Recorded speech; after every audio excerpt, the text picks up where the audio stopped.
nous inaugurons la reconstruction d'Ashraf. Et je voudrais simplement, avant de quitter ce point, dire que là où nous sommes, ce n'est que la troisième reconstruction d'une cité qui a été construite par les Iraniens, par les Ashrafis, après avoir été chaque fois détruite par les Mollahs.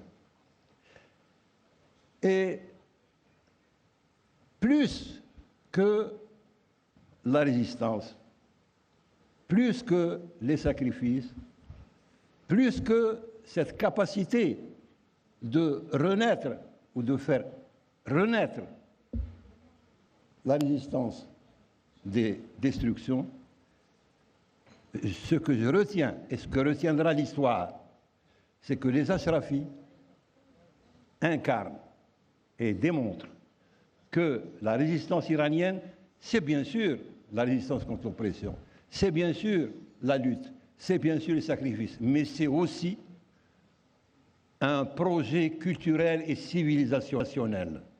Les Ashrafis et les Ashrafiens, incarnent cette spécificité de la résistance iranienne, qui est qu'il ne s'agit pas pour eux uniquement de combattre, il s'agit de construire et de construire la renaissance d'une civilisation qui est un des joyaux de la civilisation humaine. Je parle de la civilisation iranienne. Alors, le deuxième point.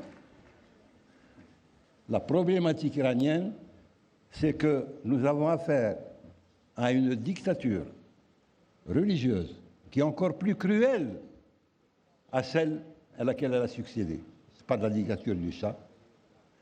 Et qui constitue une menace non seulement pour l'Iran, non seulement pour le peuple iranien, non seulement pour la région du Moyen-Orient, non seulement pour le monde arabo-islamique, c'est une menace permanente contre la paix, la stabilité dans le monde entier.